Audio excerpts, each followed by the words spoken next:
The fourth and final session of the 2023 Ohio State University Extension Beef Team's Virtual Beef School was hosted via Zoom on April 12th.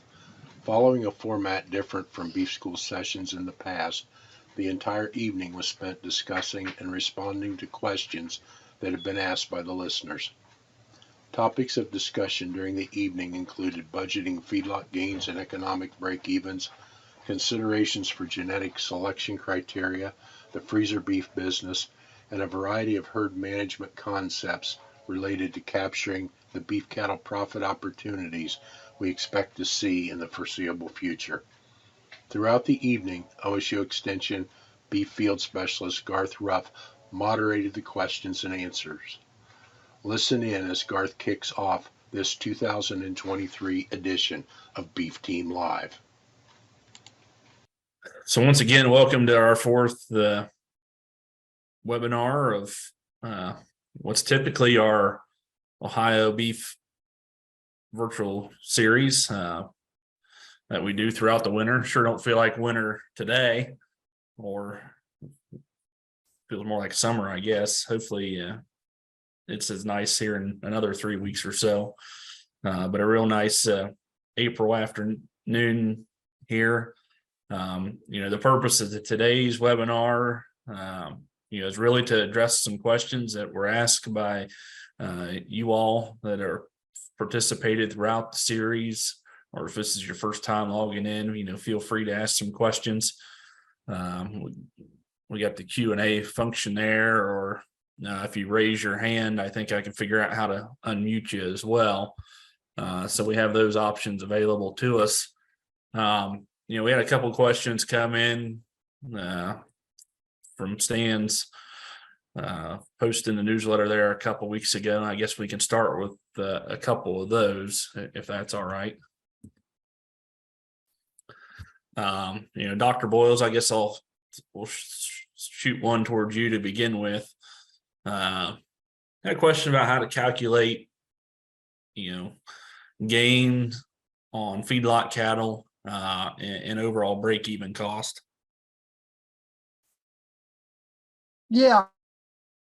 First off, you may want to work with, a nutritionist. Personally, I like to work on a dry matter basis and what it costs that way. In that, so yardage is one of the ways feedlots are going to charge you feed. You can think about that. What are they charging you? Are they charging for the feed? Are they charging for the electricity? You need how they're doing it, because different feedlots do things different. As far as just the feed, give me the prices, and then I'm going to convert that to dry matter, because cattle eat dry matter. I know there's water in the feed, but I like to take that out and see what the cost of silage is, the cost of the grain, the cost of the protein. I can do it as fed, but for a nutritionist, I guess I've brokered myself that I look at the cost of those different feeds. When I get the question, well, shoot, hay's cheap. Oh, you start breaking it down compared to price of corn per unit of energy and protein. Actually, those hays can be rather expensive. That's how much grain is actually in those. Unit of energy is cheaper with corn than it is with orchard grass hay. So it's not just the cost per ton, it's the cost per unit of energy, cost per unit of protein for those different products. I'm not sure I've answered the question. To comment to make it maybe perhaps understandable to our audience. Yeah, I think there's a lot of things to unpack, when we try to calculate cost of gain and, break-even costs, certainly got to factor the cost of that calf in there as well, in addition to feed and yardage. I guess we'll kind of shift gears here a little bit. Well, I guess before we do that, Dr. Boyles, mentioned corn being cost-effective form of energy. A project that was conducted there at Eastern, where they looked at heifers and cows in their last trimester in muddy conditions versus non-muddy conditions. To make up that energy balance, it turned out to be roughly 2.5 pounds of corn per head per day on those cows. Right, at $7 corn, that's 25 cents per head per day. I challenge you to find more cost-effective energy, even at $7 a bushel corn, to make up those differences. Dean, we're kind of in the heat of bull buying season. There's been a lot of production sales across the state and elsewhere. Let's talk a little bit about information and data that we have available to us when we go to purchase those cattle, whether they be bulls or females. What type of data?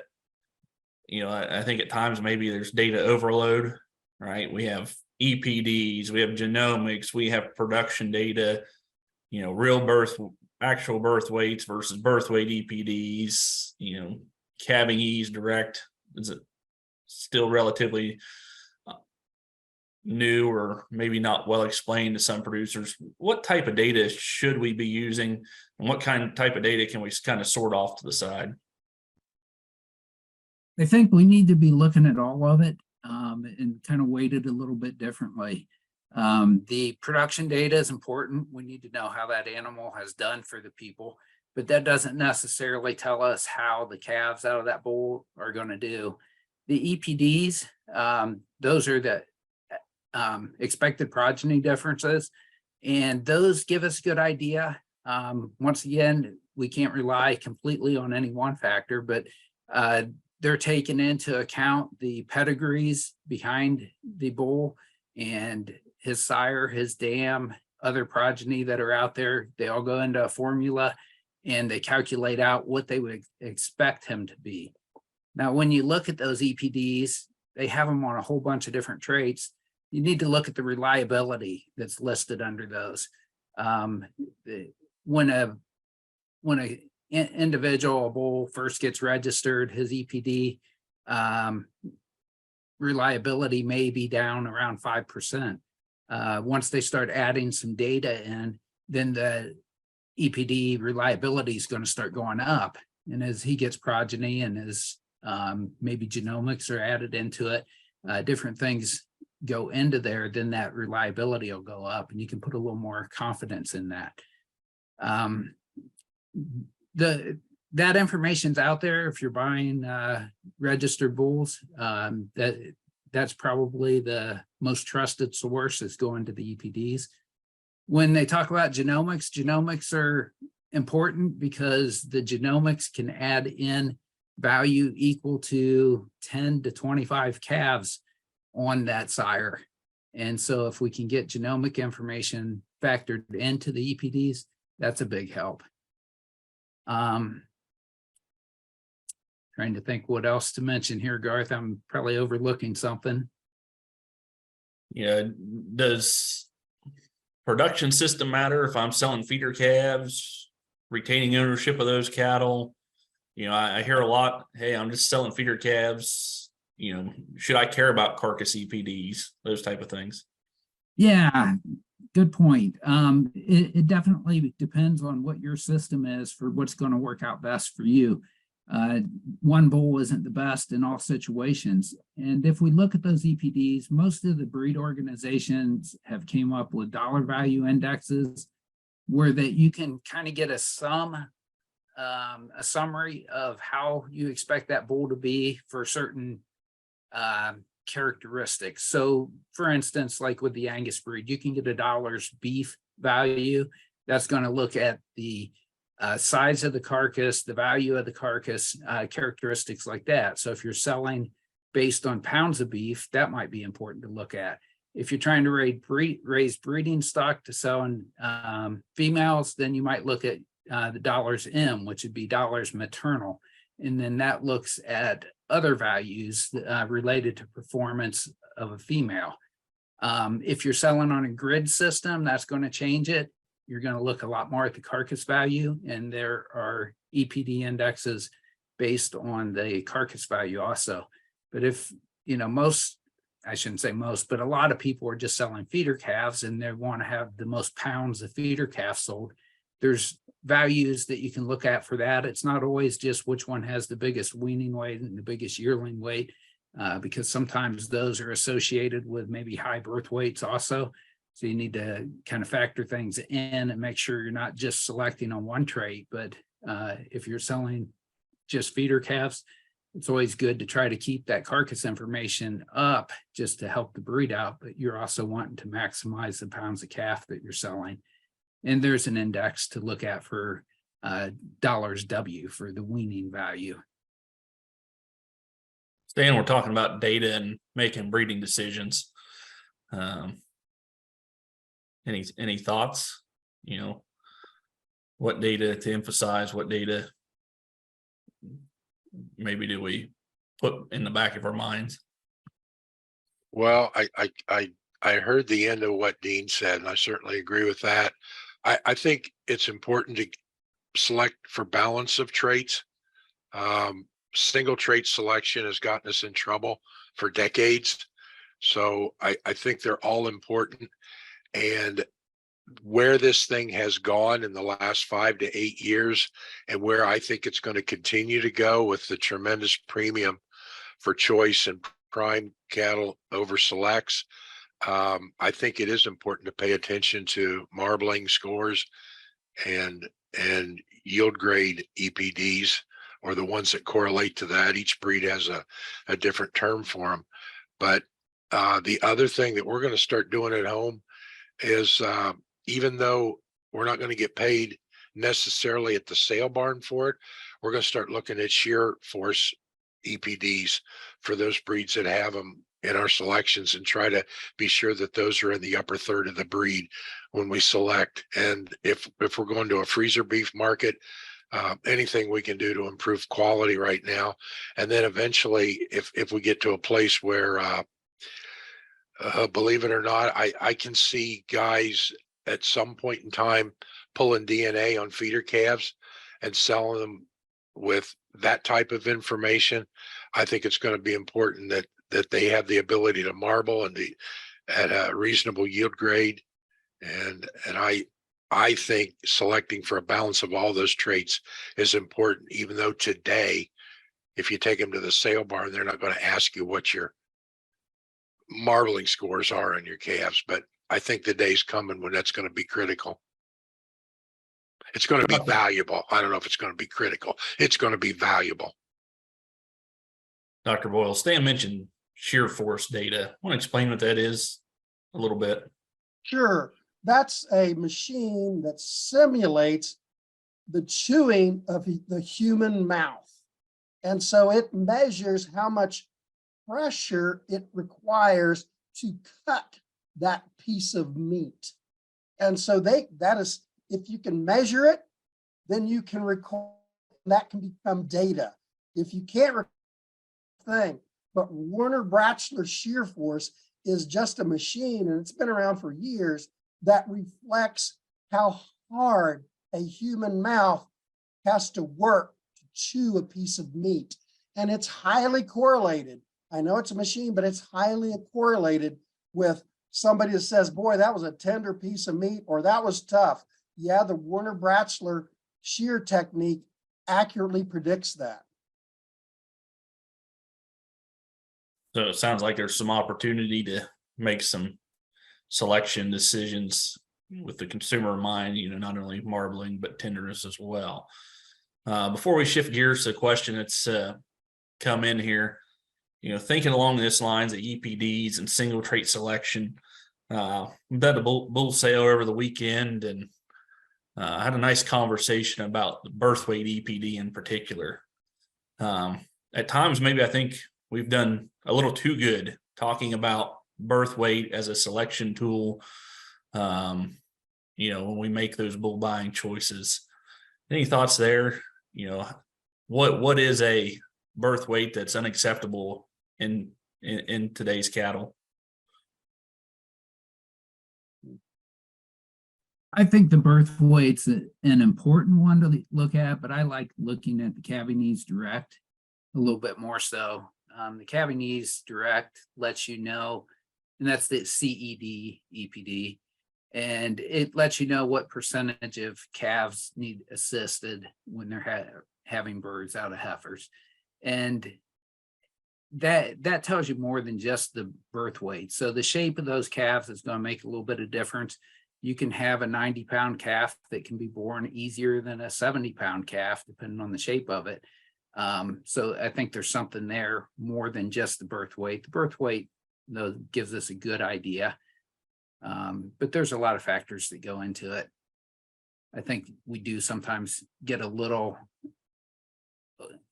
everybody wants to see a negative birth weight or near negative, and that may not always be the best situation. I think when you start looking at those extremes is when you have to worry. When you start seeing those birth weights over a 5 or something like that, there's definitely some concern. All right, so that spawns another question in my mind. You know, as we select these quote unquote heifer bulls that are low or negative in birth weight, you know, certainly we know that calves out of heifers should be the most genetically advanced females in the herd, right? The newer genetics out of younger animals. Have we set ourselves up potentially for, you know, when we focus on birth weight over generations, to maybe cause some calving issues in these heifers? Any thoughts? Well, I think that potentially certainly exists. You constantly select for small, and like begets like kind, and you're heading that direction. We've got so much technology now that we can use that would allow us to AI the heifers. We need bulls with moderate birth weight, and I agree with Dean 100%. Calving ease scores are more important than just raw birth weights, but AI the heifer to a low birth weight bull, get a live calf out of her, and then get back up to some modest weights. And we might not want to save calves as replacement heifers out of those first calf heifers if we're using low birth weight bulls all the time. We've got sex semen available. We might want to breed those first calf heifers to a low birth weight male sex semen, have a more valuable feeder calf if we know we don't want to save the heifer anyway. And then the second go around, we breed her to something more moderate birth weight. But I think we're on the edge of getting birth weights too low in general, at least around Ohio, because we've selected for calving ease related to low birth weights for so long. And in some cases, I think it's hurting performance. There are some bulls that will still grow when they come out at a low birth weight, but those are harder to find. And generally speaking, a lighter birth weight usually means a lighter calf at weaning and a lighter calf at yearling age. I love what Stan said. I absolutely love it. In that this is an animal you're going to have a long-term relationship. And decades, we've been trying to get commercial cattle producers to get into AI compared to our dairy compatriots. If you just dip your toe in the water with those heifers, I'm going to say it's relatively easy to get that heifer bred to get her bred to something that is, like Stan said, you can find a high accuracy calving ease, even like Dean talked about, the shape of the calf. You can find that bull out there that's high accuracy for that, put it out there with that heifer, and then go back the following year and push a little bit harder for growth. So that is, I love his comments, and I love Dean's as well, that we can, through AI, use some very good bulls with that AI with these heifers. And I'm not here tonight trying to convince you to go all AI. Hell no, that hasn't happened. You know, Mike Day was here before Dr. Alvaro Garcia Guerrera. but maybe get your toe in the water and use a high accuracy bull that's not going to get you in trouble with these heifers. Yeah, I think that's a question, we've discussed a lot at, especially at Jackson, at the research farm, since we've made that a heifer development kind of unit. How many of those heifer calves should we save? You got a question that come in. So for raising beef cattle or finishing beef cattle, is it a better option to buy the calf or raise it yourself and then grow that calf until harvest? I think that's a loaded question there. A lot to digest. Dr. Boyles, looks like you have some thoughts. Well, one of the things, if I'm raising myself, and I'll be honest, if I'm going to brag about how good my calves are, I'm going to brag on how healthy they are. There's some work out of Texas A&M, just ranchers feeding steer out in a steer test, 2,000 of them to treat them for sickness. 300 of them, they had to pull in. I didn't say what it was, just they had to be pulled into the squeeze chute and given a shot. If they were pulled into the squeeze chute and given a shot, they did not grade as well as the ones that you never pull in. So health is important. I understand it. If I'm going to feed those animals, hang on to ownership of those animals, I want an outstanding health program. If I'm proud of myself and I'm not going to put something down the road that's going to have problems, I'm going to have a health program working with my veterinarian. One of those areas for feedlot operators, bovine respiratory disease is my enemy. There's other ones out there, but that is my main enemy. Therefore, I'm going to look for calves. I love them. If they've gotten it could be killed, could be modified live. I prefer modified live a little more, but I will love a calf that has gotten a shot for bovine respiratory disease. There's data showing that whether it's modified live or killed, there is a 43% less chance of that calf showing up in my feedlot getting sick with those bovine respiratory disease problems. So I think we need to show pride in what we sell or holding on to them, our calves, that the health is so important. And that vaccine, you can buy that thing in a bottle, but the way it works is if that calf is in a positive energy balance, it is getting the other things, and that's going to improve the response to that vaccine. So I highly encourage us to work with our veterinarians. That last third of gestation, you make sure that fetus grows, you got great colostrum, and that's going to improve the health of that calf. Bang, right there. And then some sort of health program after the health that calf is born is going to improve the health of that calf at the feedlot. So, I love genetics and all that sort of thing, but man, I love to have a healthy calf that rolls into my feedlot. Yeah, I think this question come from Rex, and to me, there's a couple things here. Are you a better cattle feeder than you are cow-calf producer, right? If you can buy those calves more economically, then you can maintain that cow throughout the year and get that calf weaned. As Dr. Boyles suggested, keep that calf healthy. I think there's probably some opportunity to purchase those animals. Once again, from the health side, what type of manager are you to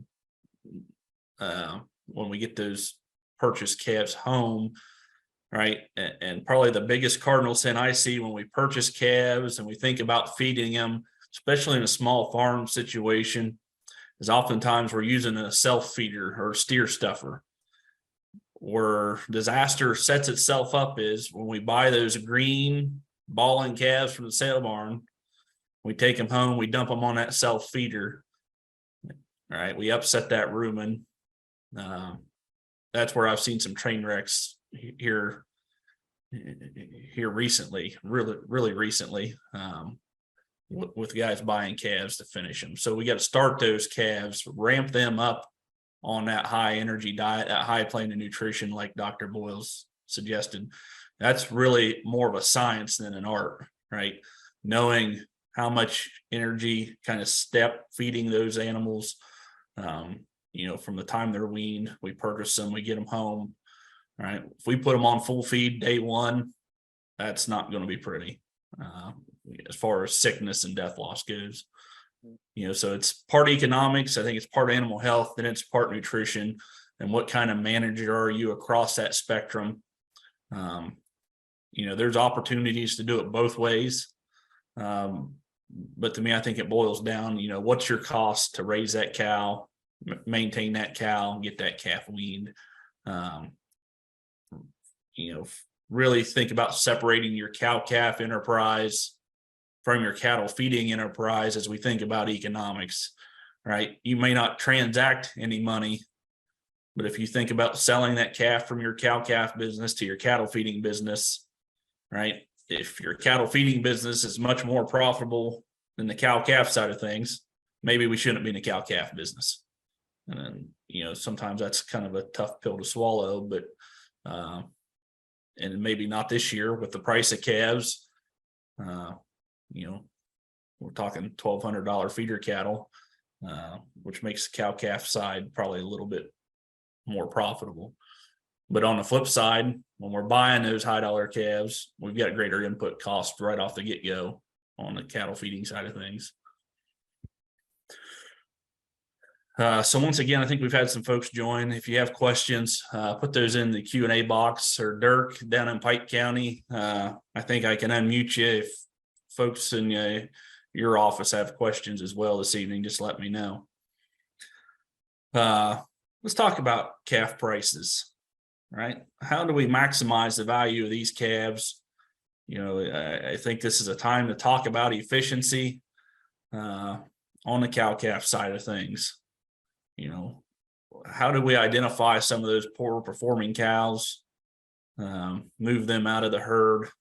How do we add value to these already high value feeder cattle going forward into the fall?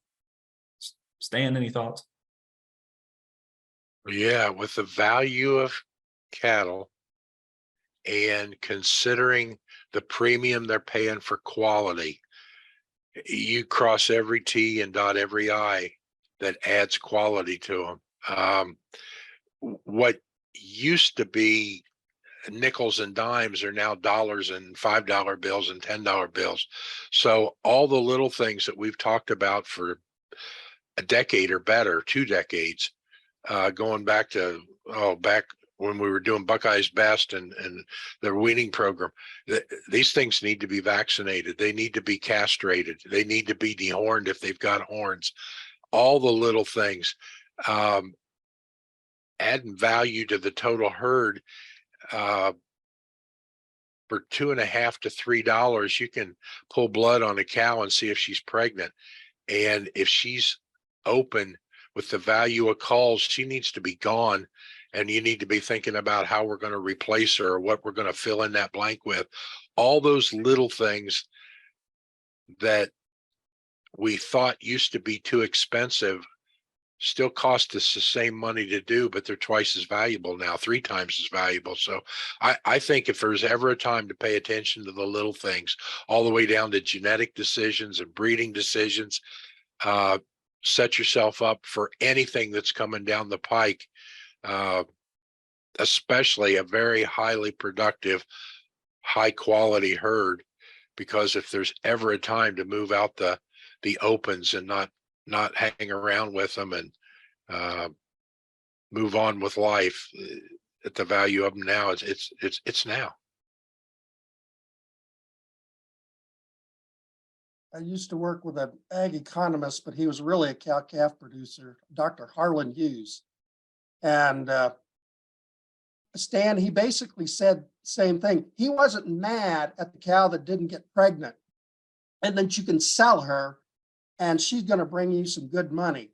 He said, now you need to focus on the cows that are going to produce a calf.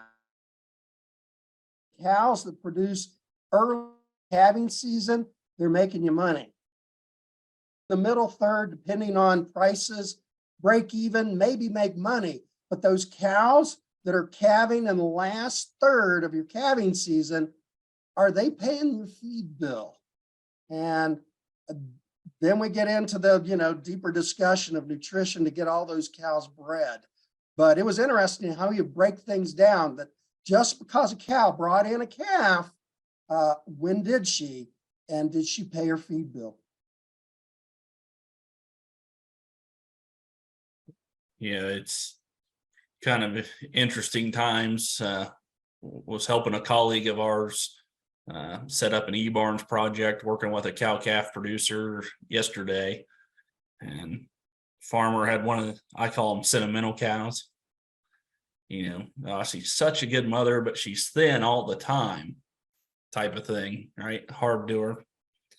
And he wanted my opinion, and the first thing I asked, I said, does she have any teeth? So as we're running these cows through the chute, we, I go ahead and mouth her, and I mean, broken mouth wasn't the word for it. She was smooth. So, we made that decision that she probably went to the stockyards today, and she's never worth any more as a call cow and as she is now, right? And to Dr. Boyle's point, she always a chronic late calver because she couldn't stay in good body condition, right?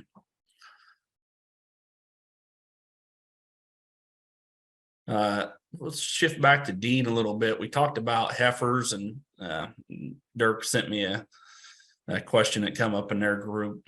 And when utilizing sex semen, and maybe that doesn't have much of an effect as heifers versus cows, but what kind of protocols, when we think about synchronization and stepping into AI, are best utilized for heifers, and are there some that work better with sex semen or not? There are some differences, especially between heifers and cows. And then for sex semen, when you're looking at timed AI, there are some differences on timing. The easiest thing to go to is the Beef Reproductive Task Force website, and they have all those programs drawn out in there. They're the same ones that almost all the AI companies use and put in their bull books, and they'll show the timing. Typically, there's a little bit of difference whether you're doing heifers or cows. If you have a small herd and you can't really separate out those, and you're doing them as a group, you're not going to kill yourself on your results by following one protocol for everything. But if you have enough groups, if you can split that up and kind of detail it to your heifers and your cows, and if you're doing any sex semen, then those are ideal situations. And if you can do that, it's going to help. But I see Garth put up the link there, the beefrepro.org, and it has those drawn out. Yeah, a lot of good resources at that website. The charts that we're familiar with in the back of a sire directory or semen catalog all come from Beef Reproductive Task Force. Since this is a roundtable discussion, we talked about the calving interval, that sort of thing. And any thoughts on EPD for milk? Just match it with your forage, but I'm going to throw it out there to this group. Yeah. But on that one, Steve, when I first started raising beef, I came from a dairy background, and I thought, an EPD on milk, I need as much milk as I can. It didn't take long to learn which cows were the hard doing cows, because they were producing milk and the calf was growing well, but then I couldn't get the cows bred back. So there are times where a high milk EPD may not be the best thing in your herd. Yeah, sometimes I wonder about the milk EPD when we do see some of those higher numbers, and it was once explained or told to me is unexplained growth, right? When you have a weaning weight, what part of that weaning weight's attributed to milk of that animal, and when we put production data behind those EPDs, what percentage of that weaning weight EPD or milk EPD is attributed to external nutrition, right? Or management environment. But yeah, I think you got to match it to your resources. The guys that are grazing strip mines and Noble and Gallia, Jackson County, probably not looking for high milk cows, right? Because that ground and forage is so poor. Whereas, somebody that's feeding corn silage got a little bit more freedom, I think, on the extreme side of things. And maybe we shift gears just briefly from the cattle to the forage side. We mentioned fertilizer buggies earlier. Fertilizer, of course, has come down in price, and we think about fertility and forage quality. How much fertilizer should we be putting on this spring, whether it's pastures or hay fields?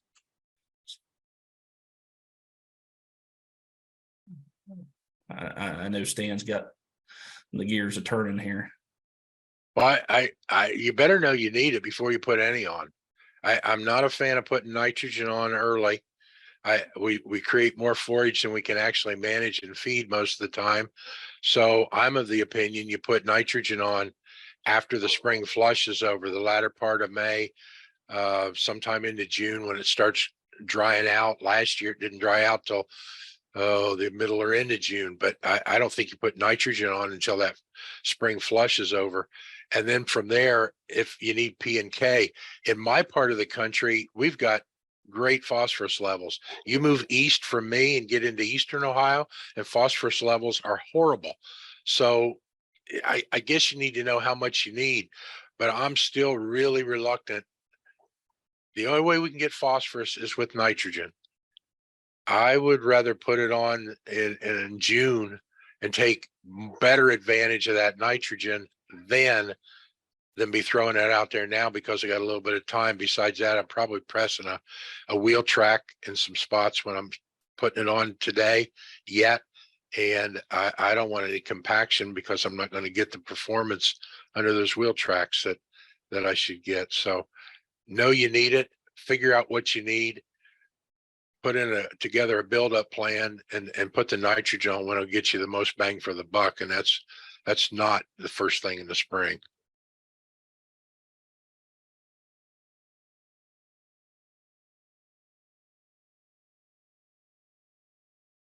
I think there's a lot of opportunity, still relatively high compared to several years ago. But if you need it, maybe look at that. And, I think lime's still our best bang for our buck, especially as we think about pasture fields. As I sit here and look out the window at this shale hillside that's got a little bit of broom sedge from last year up on top of it. Once the weather's fit, trying to figure out how to get the lime spreader across it to make those nutrients more available. Talked a lot about on the fringes of beef quality and how genetics impact beef quality, and a little bit on nutrition and what we've seen, really in the last 5 years, right? We think about 2018, we started to push for beef quality assurance as that was driven, by folks further down the supply chain. Then we jump into COVID and we get this whole freezer beef explosion. I don't know what else to call it. The interest in local foods, right? We all saw the images of empty meat counters. Well, mostly empty meat counters. Plant-based stuff, I think, was still there. And a lot of the pictures that I've got,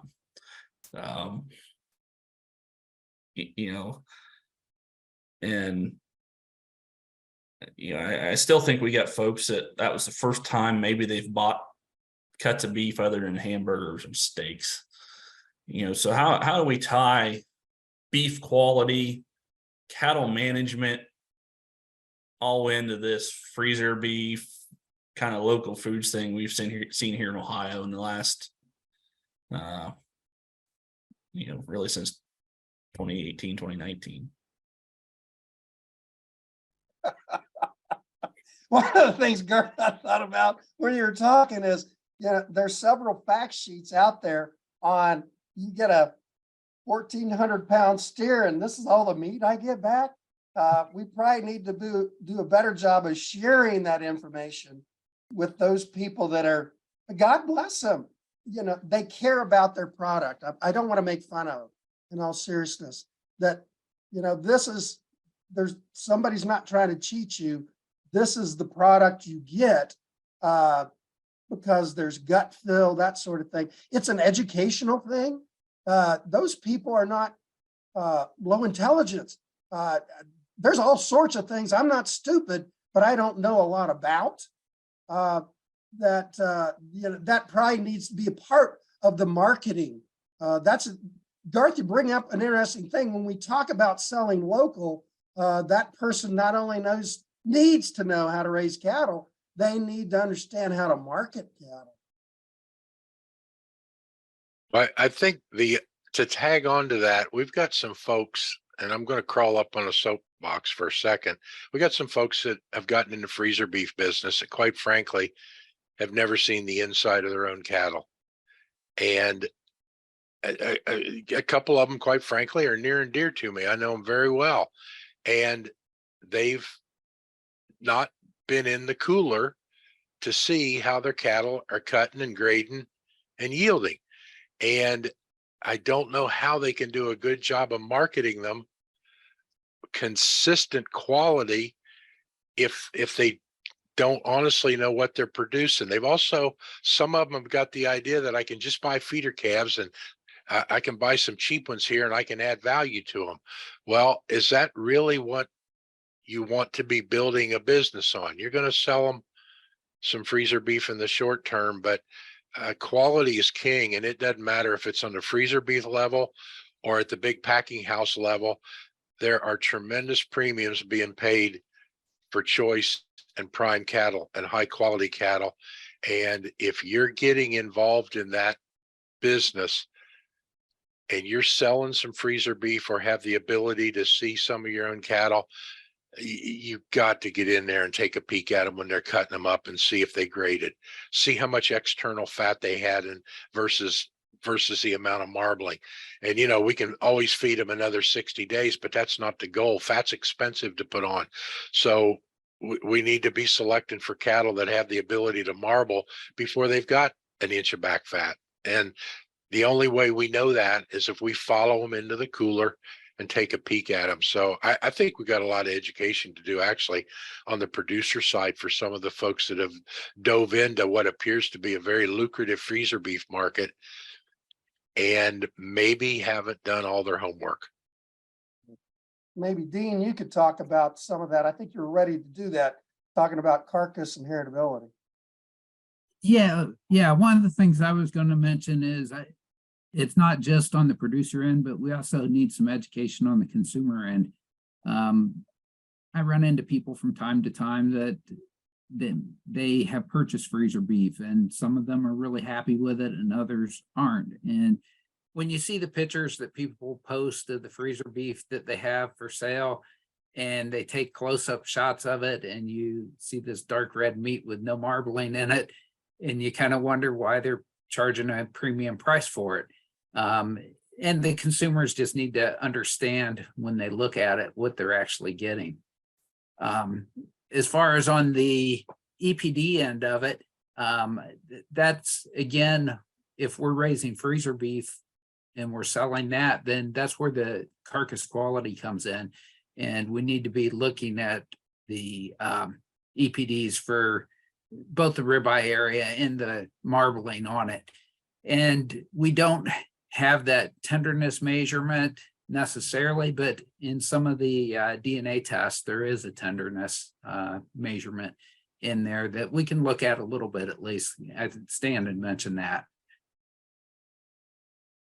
I guess that's my thoughts on it.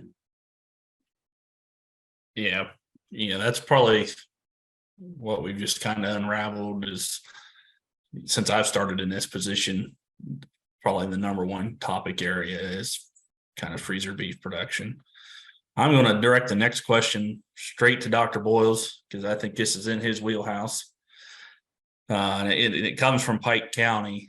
Copper deficiency in beef cows. Any thoughts on a bolus? Is that a good short-term solution? And how do we remedy copper deficiency in the long term?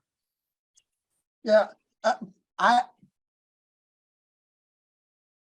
was talking about, so I'm unwilling to release the topic. Columbus, I work with people that don't understand cattle. I tell them, even if you're going to have your boss over or somebody you're trying to impress, I tell them, go to Kroger's or Giant Eagle, whatever, buy that steak and leave it in the refrigerator just to let it age a little bit. But we got to talk about our consumers, that how we get them satisfaction. And I'm doing that person a favor. They don't understand cattle at all, but they're wanting to have a fine product. So we have to think about those different ways we address those problems. Now back to copper. A lot of our forages, the requirement for copper, say with standard cattle, is about 10 parts per million. And maybe that's an average milking Angus, but some of our high milking ones, even Simmentals, can be even higher than that. For me, if a mineral doesn't have 1,000 parts, I'm not interested in providing it to cattle. Long-term of providing copper through mineral is my chosen method. Now, if I'm in a deficiency crisis situation, I'm going to feed it. I'm going to mix it with grain, and then we're going to provide cattle. So I'm more of a devil and the deal with a copper bolus, if that's an option.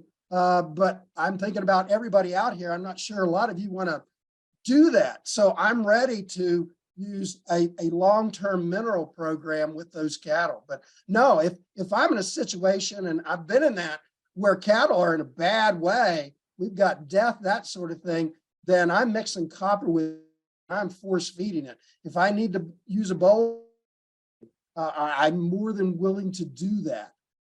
Anybody else is welcome to jump on this topic. Oh, I'll add the other thing. I am all for people. I told you, and my dad used to run sheep and cattle together, and the sheep were raised with the cattle, and that helps protect them from the coyotes. But what I just told you is the mineral mix I recommended will put down sheep. So I have no problems with you owning sheep and cattle, but for me, I run my sheep ahead of my cattle, because a ewe per unit pound has higher nutrient requirements than a beef cow. So I want my ewes to get the best part of that forage in the head, and then I'm bringing the cows behind those sheep. Stan will have to clip that and send it to Brady for his newsletter. We'll make the sheep team page this week too. I think the question was posed at a recent meeting. What's the next big thing, the next big challenge that we're going to see in the beef industry? Whether that's Ohio specific or not. This was at a program where we talked a little bit about the changes in antimicrobial use, right? Most of our medically important antibiotics go into prescription here in June of 23. Of course, we've had programs. Our last webinar, we talked about the Asian longhorn tick, those type of things. I'll just open this up for thoughts, and maybe everybody's got a different thought. What is that next big challenge we're going to see to the beef industry, whether that's Ohio or nationwide? I'm not sure it's how to deal with Ohio winters. It's this last winter, at least in our neighborhood, was a rough one to maintain cows. And going back to that earlier question you got, Garth, about should we raise our own or should we buy feeder calves? when folks ask me that at the office, the first thing I do is talk to them about, do you have a way to winter them? And I've been asking that question for a lot of years, but man, these last few winters have just been brutal, not because they've been so horribly cold, but the mud and having a place to put them. It was probably 10, 15 years ago. We did a meeting down in Highland County with John Grimes, and we posed the question then, as dairies were going out of business, is it time to start thinking about dry lotting brood cows unless we've got some big hillsides that they can winter on? But finding ways, if we want to keep brood cows, to keep them healthy and out of the mud and productive through the winter is a challenge. Maybe not the biggest one, but these winters aren't the same as they used to be. I'm not sure where we're going to go with all that. Steve, Dean.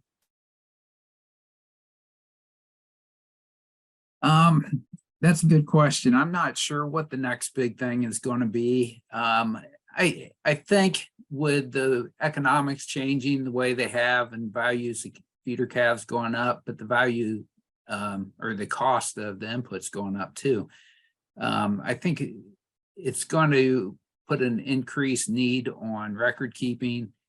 And I think that's where we have some people working on budgets and trying to help out so that you can sit down and figure out, are you making enough money on, like you had mentioned earlier, Garth, on it, or as a cow-calf operation, or are you better off doing feeding animals out?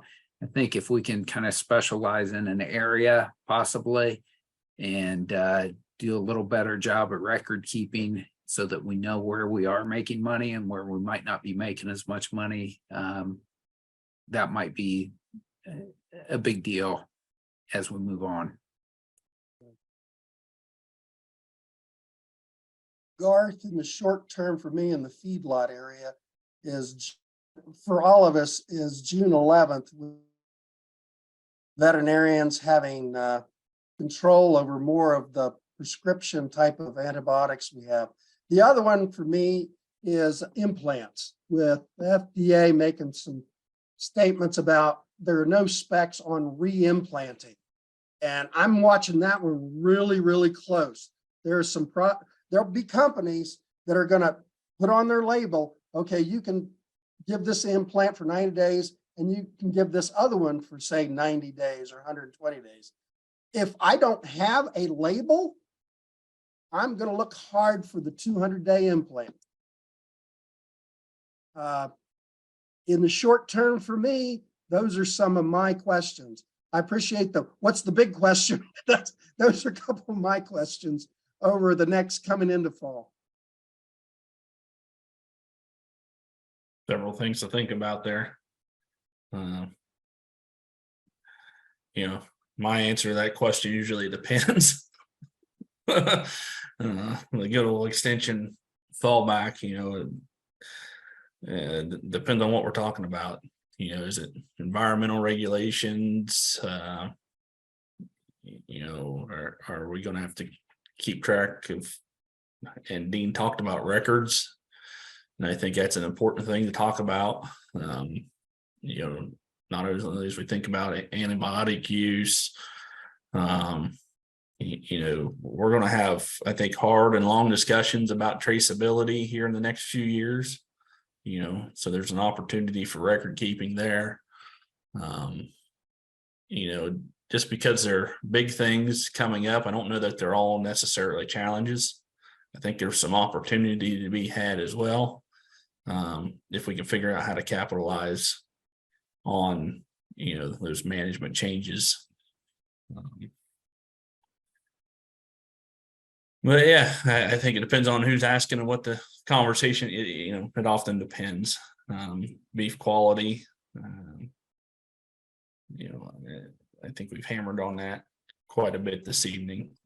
The opportunity right now, I think, is as great as it's ever been. Economics. I did several outlook meetings this winter, and we're playing a numbers game, and it's very favorable. As far as cattle numbers, as long as we continue to get some moisture here in the eastern Corn Belt and east of the Mississippi, the next year, 2 years, 2.5 years should be pretty good. Now, as preface, that is, there are external factors that can screw that up just pretty quick. I'll leave you to ponder as to what those external factors could be. But those are some things that I kind of think about when that question's asked. Anything else we need to think of? We're coming right on an hour. Any programs coming up, Steve, that you're aware of, whether it's BQA related or elsewhere that folks need to know of? The wall. I do work with First Holmes County. We're going to do a program with rollovers for farmers and for first responders. What do you do if you've got a tractor trailer rolled on its side and you got cattle running everywhere? So that's going to happen, but no, there'll be some interesting programs coming up. I know the registration links out for the Stockman Stewardship Program in Caldwell. You want to talk a little bit about that?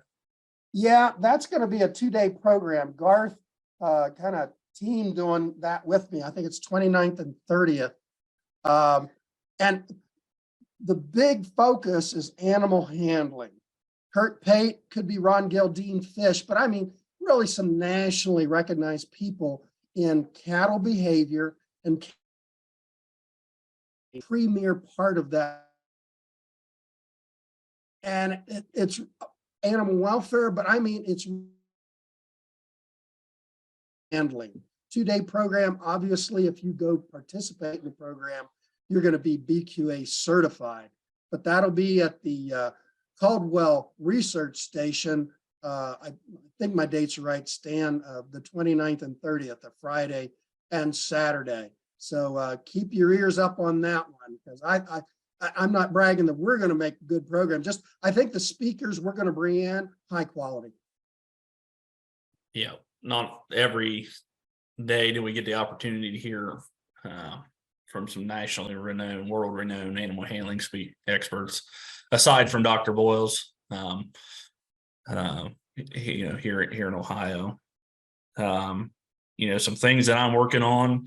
If you're in that southern southeast Ohio, we'll have our small farms ruminant field day here in Jackson, April 29th. I think there's still some time to register for that. We'll spend the morning just talking general ruminant production, and in the afternoon we'll break out into beef and sheep specific tracks. Gonna start charging Brady for all this promotion we're giving him. But that's a program that we've done a couple of times, been really well received. You can use your own definition of small farm, but we're going to talk about just some a well-rounded hands-on type program, focus on production. We get into the summer. July 15th, I believe, is a Saturday. That'll be our summer field day with a tour. If you remember last year, we were in Muskegon County. That was a pretty nice day. In 2023, we're going to be in Highland County. July 15th, Ohio Beef Day and Tour program, working with the folks down there to get that pulled off. We got several interesting stops, and I know we'll finish with a dinner at Union Stockyards there in Hillsboro. So we're looking forward to that. Of course, keep your eyes open for some programs in the fall. Certainly Farm Science Review, as we have more of a livestock presence there at the Farm Science Review show. Hopefully 2 fall AI schools once again. Those are programs that have been really well received. Of course, limited capacity, kind of a first come, first serve thing. But we're hoping to have a couple fall programs, hopefully one at Eastern or Caldwell and one at Jackson. then our Youth Beef Day event, September 23rd. That's the Saturday right after the Farm Science View. We'll be back at Worcester, hopefully with some older youth, high school age students there at the ATI Beef facility. Stan, you have anything, Dean, as far as upcoming programs or, if we got folks that are still on and aren't already subscribers to the Beef Letter, Stan, how can they do that? Well, the easy way is just send me an email and tell me you unsubscribe. Just send it to smith.263@osu.edu. We get them on, or you can go to the beef.osu.edu website, which is where it's housed. And there's a subscription link there on the side when you get to the newsletter portion of that. And that'll make it easy to do also. And for folks that have thinking about synchronizing cows and maybe in a commercial environment, I've got 3 podcasts that we're going to post next week in the Beef Letter that you don't want to miss with Dr. Les Anderson from University of Kentucky. And he spends about 30 to 40 minutes in each one of those podcasts. Each one's different, but talking about a lot of real down-to-earth common sense logic behind why we ought to be managing estrus. And if you've got any thoughts at all, any excuses at all for not managing estrus in your cows, listen to those podcasts that we're going to post next Wednesday. They are as good as anything I've ever heard. You'll enjoy them. Well, I'm not seeing any other questions come in, and we're just a little bit over an hour here. As always, if you go to beef.osu.edu, I think all 4 of our email and phone numbers are available there under the Beef Team web page or under the tab there on the website. If you ever have any questions, we have the Ask the Beef Team kind of portal thing there. It's been pretty active here in the last couple of days. Pick up the phone, use that Ask the Beef Team feature, I guess, in the web page, and or contact your local county extension office. If you get an idea of a program that fits the needs of you and your neighbors, bring that up to your local county OSU extension agent, and we'll have those conversations. And, as we try to meet the needs of beef producers across the state.